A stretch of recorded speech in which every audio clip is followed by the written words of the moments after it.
지금 6.17 대책 나온 이후에 언론 반발이 굉장히 심해졌죠. 부동산 정책을 어떻게 가야 되냐, 그래서 부동산 정책이 지금 맞게 돌아가고 있냐, 이 부분에 대해서 이야기를 하고자 하는데, 언제 언론 반발이 굉장히 컸어요? 9.13 대책 나왔을 때, 12.16 대책 나왔을 때 계속 뭔가를 프레임을 만들어냈었죠. 더 떨어질 것 같은 위험도가 보이니까. 그러니까 이제 와서 6.17 대책 시작한 지 아직 한 달도 안 됐는데, 그 신고일이 30일까지잖아요. 거기다가 미리 말을 맞추고 그 뒤에 계약하는데 보통 한 2주 정도까지는 걸리는데, 그런 거래까지 다 끌고 와서 지금 집값 계속 폭등하고 있다, 정부 잘못하고 있다, 이런 식으로 몰아붙이니까 계속 안 잡히고 있다, 이번 정책도 안 잡힐 것이다, 이런 식으로 프레임을 만들고 있는 거죠. 그래서 오늘은 정부의 강한 의지가 나와서 이 부분에 대해서 한번 이야기 해볼까 합니다. 대통령에 대해서 부동산 대책 긴급 보고가 들어갔다, 김현미 장관이. 그래서 최근 부동산 상황이랑 추가 대책 관련 상황, 이런 이야기들, 보완이냐 아니면 더 센 대책이냐, 이 이야기 나오고 있죠.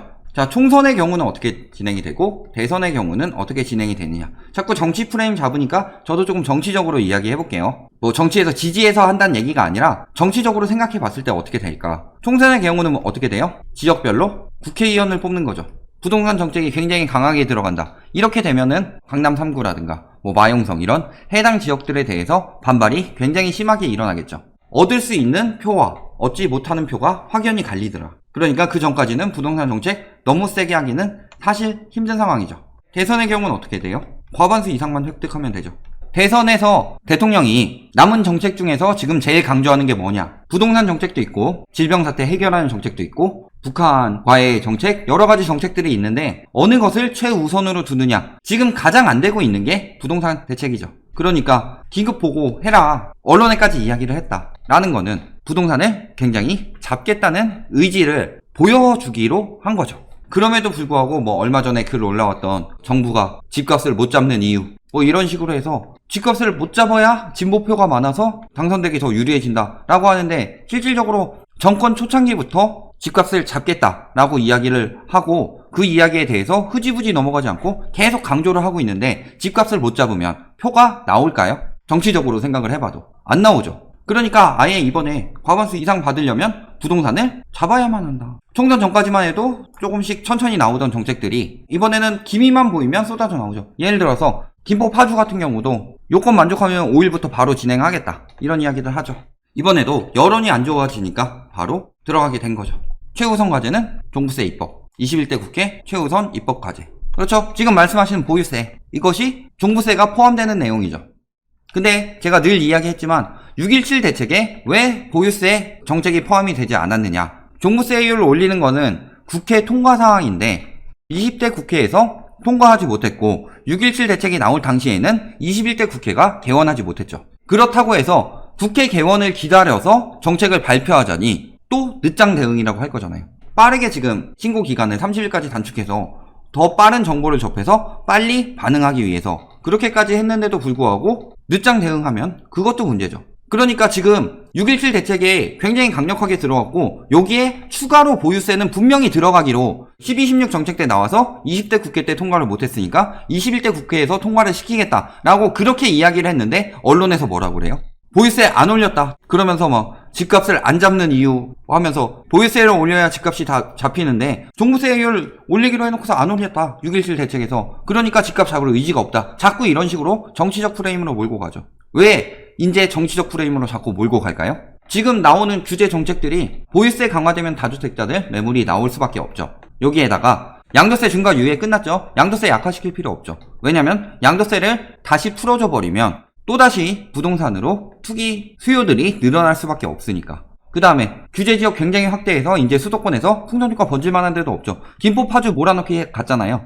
그래서 지금 김포 몰아가고 있으니까 김포 규제하겠다 들어갔죠. 어디로 갈 거예요? 안성? 이천? 그러니까 지금 규제지역도 굉장히 강화를 했다. 대출 규제 엄청나게 강화했죠. 대출 규제는 단지 부동산뿐만이 아니라 지금 바젤3가 시행되면서 세계적인 규약에 따라서 은행에서 위험한 대출을 억제해야 돼요.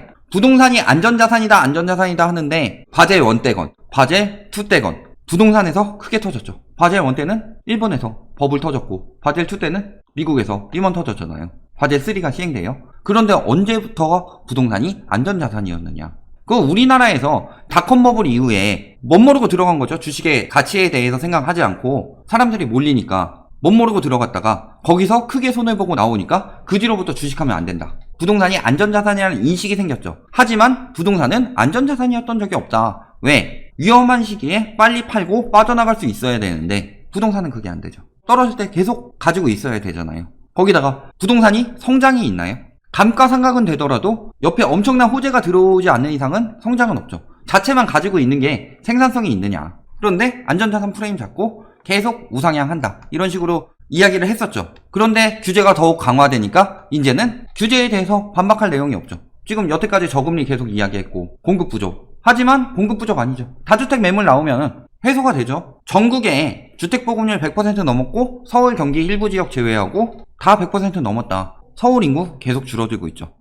세계적으로 인구가 줄어들고 있는데 집값이 오르는 데가 어디가 있느냐. 그러니까 지금은 굉장히 비이성적인 과열 현상이 나타나고 있고 대출을 규제했으면은 2, 3금융까지 가가지고 영끌해서 사고 있는 이상한 현상이 나타나고 있다. 그런데 규제를 더 강화해서 억제를 하는 거죠. 8.2 대책 같은 경우는 똘똘한 한제, 12, 16 대책 같은 경우는 9억 원 이하, 그리고 6.17 대책에서는 뭘로 잡을 수 있을까요? 그러니까 잡는 프레임이 딱 두 가지죠. 서민 프레임, 정치 프레임. 근데 서민 프레임 같은 경우는 저희가 지금 계속 이야기하고 있고 실질적으로 일부 사례, 일부 서민들이 영향을 받을 수는 있겠지만 예를 들어서 대출 규제로 인해서 분양을 받았다가 잔금 때 조금 나온다. 40%밖에 안 나온다. 그런 경우는 어떻게 되는 거예요? 원래도 그랬는데 이번에 규제 지역이 대대적으로 늘어나니까 다 그거 가지고 이야기하고 있는 거잖아요. 서민 프레임 잡으면서 플러스 정치 프레임으로 가서 이 정부는 집값을 잡을 생각이 없다. 이런 식으로 가고 있는 거죠. 어떤 식으로 나오고 있어요? 지금 뭐 실험 대상도 아니고 이 사람은 어디서 갑자기 가만히 있다가 정치도 안 하고 있다가 갑툭튀 해가지고 나오고 있죠. 냄새가 나죠? 어느 쪽으로 한 자리 하려고 하는지. 원래 이 사람 진보였는데 지금 거의 보수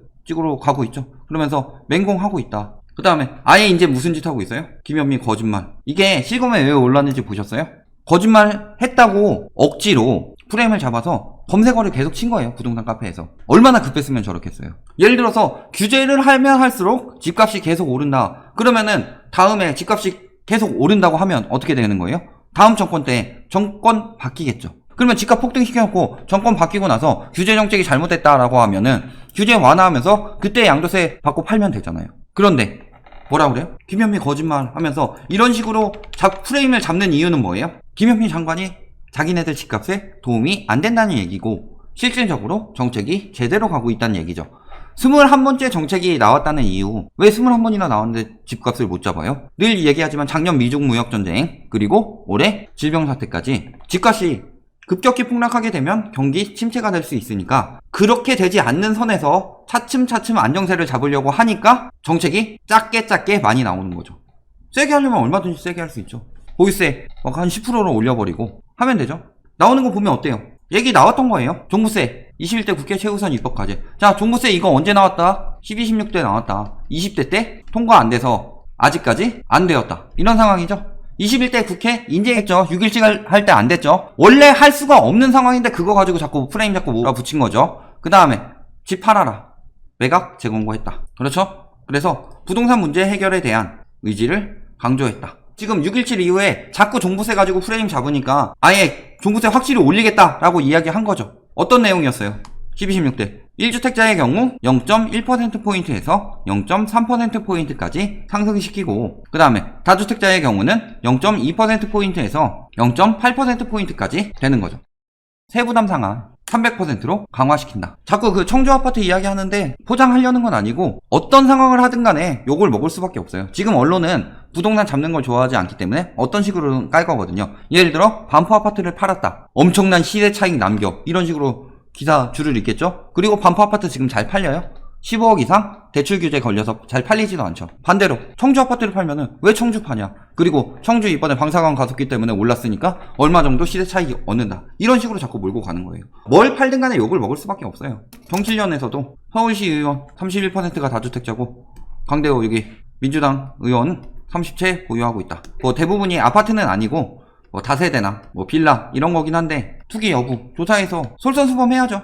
공직자들, 다주택자들 빨리 처분해라. 빨리 처분하기 위해서 지금 청주 아파트를 내놨다. 반포도 빨리 처분 안 되는데 반포 안 팔리니까 다주택 빨리 면하기 위해서 청주라도 빨리 팔려고 내놨다. 이런 상황일 수도 있죠. 그런데 무조건 안 판다.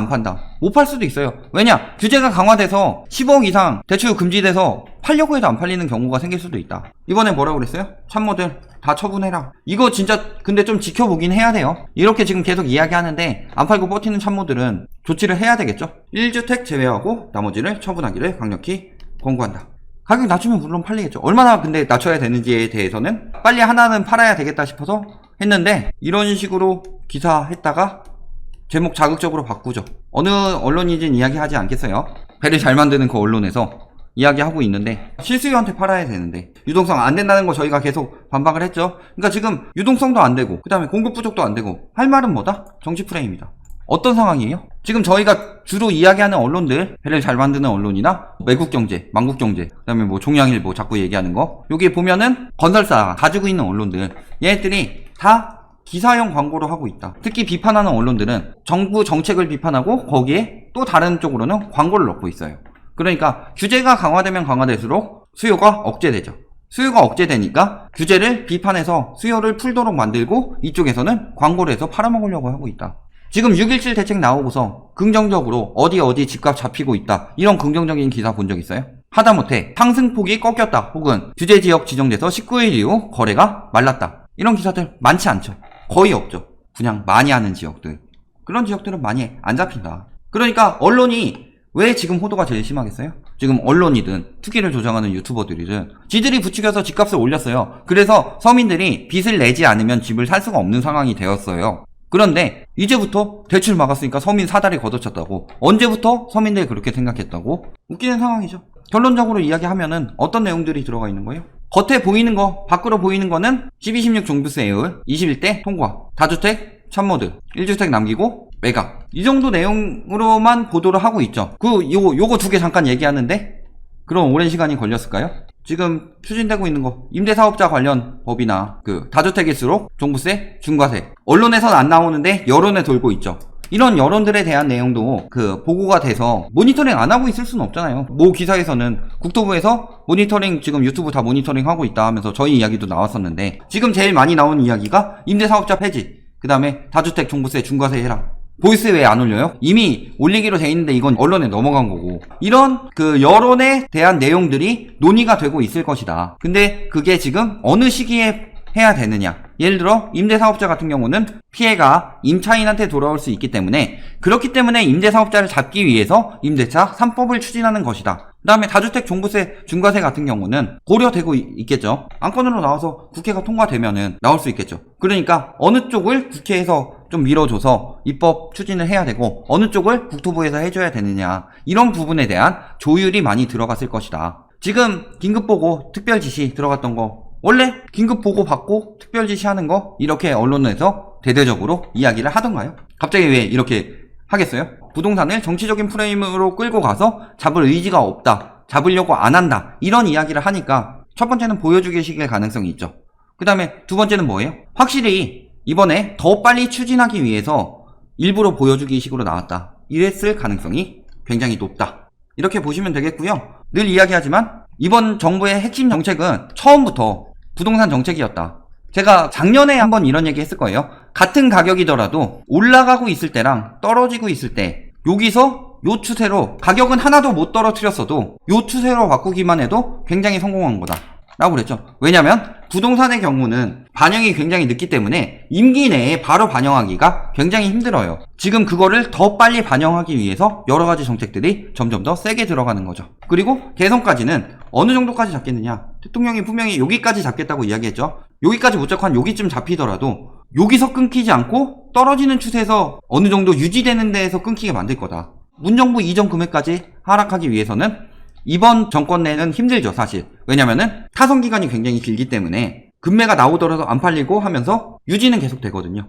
그러니까 타선 기간이 끝나고 아마도 다음 정부까지 이어지게 되면 가격이 뚝 떨어지게 될 것이다. 그 그림을 만들려고 하는 거고, 이게 타선 기간이 그래도 하락하는 타선 기간으로 만들지 않으면 다음 정부가 이어지지 않을 거니까 어떻게 해서든 그걸 만들겠다. 이것이 정부의 의지죠. 긴급보고 특별지시까지 이렇게 보여주기 식으로 들어갔다 라는 것은 앞으로 집값을 무조건 잡겠다는 의지니까 요 상황에서 집값 절대 안 잡혀요 하고 지금 언론들이 최대한 호도하고 있을 때 넘어가면 안 된다. 거래량 엄청나게 줄었죠. 지금 수요 잡는 정책이 안 통한다 하는데 수요 지금 엄청나게 줄고 있고 아마도 연말에 법인 매물 쏟아져 나올 겁니다. 여기에 갭투기 잡는 정책까지 논의가 되고 있을 가능성이 높으니까 다주택자 잡히면 끝난다. 마무리 하려고 하니까 지금 발표되고 있다네요. 다주택 투기성 보유자 부담 강화하라. 실수요 이야기 많이 나왔죠. 생애 최초 구입자 전월세 거주 서민들의 부담을 줄여야 하고, 그래서 생애 최초 구입자에 대해서는 세금 부담 완화해주는 방안 검토한다. 첫 번째는 실수요 보호죠. 그 다음에 또 다주택자 등 투기성 주택 보유자에 대한 부담을 강화하라. 그랬으니까 지금 종부세율 강화뿐만이 아니라 뭐가 들어갈 가능성이 높다? 종부세율이 더 추가될 가능성이 높다. 보유세 많이 올리겠다 다주택자일수록, 이런 부분이죠. 어떤 내용이 있어요? 3기 신도시 사전 청약 물량을 확대해라. 늘 공급 부족 이야기 하는데 1기 신도시 들어왔을 때, 입주 시작했을 때 공급 부족 해소되면서 서울 집값 떨어졌다. 2기 신도시 들어올 때도 마찬가지였다. 문제는 한꺼번에 다 들어오지 않고 판교나 이런 쪽으로 좀 핵심 지역들, 위례나 이런 데만 먼저 우선적으로 진행했기 때문에 안정에 한계가 있었고 공급 부족 느낌이 있었다는 거죠. 최근에 공급 부족 이야기가 갑자기 많이 나오는 이유는 재건축 연한 완화로 인해서 많이 때려 부쉈기 때문이다. 멸실을 줄이면 공급 부족이 없다는 거죠. 그러니까 아예 재건축 재개발이 아니라 신도시 확대하겠다. 긴급 내용인데 보유세 더욱 강화할 거다. 다주택자들 내놓게 하고 공급 더 강화할 것이고 실수요자들 부담 줄여준다. 이 정도 내용이니까 앞으로 어떻게 하나하나가 실현이 되는지는 좀 더 지켜보시면 되고, 어차피 법인 잡으면서 올해 하반기에 하락세 나올 수밖에 없으니까 걱정하지 말고 기다리세요. 올해 하반기부터 나오니까. 종부세 같은 경우는 7월에 발표되는 세법 개정안이 얼마나 강력하게 나오는지를 한번 더 확인해 봐야 될 것 같고, 공급 확대에 관한 내용은 조만간 국토부에서 정리해서 발표할 거예요. 그러니까 지금 봤을 때 6.17 대책에 의해서도 호도가 나온다 하니까 바로바로 즉각 대응이 나오죠. 대응이 빨라지고 있으니까 걱정하지 마시고 기다리셔라. 해안가에 가까울수록 파도가 가장 강하다고 그랬죠. 부동산 카페, 언론, 건설사들의 언론이나 보수 언론 이런 데서 가장 강하게 반발하고 있다는 것은 그만큼 곧 하락할 해안가에 다다랐다는 뜻입니다.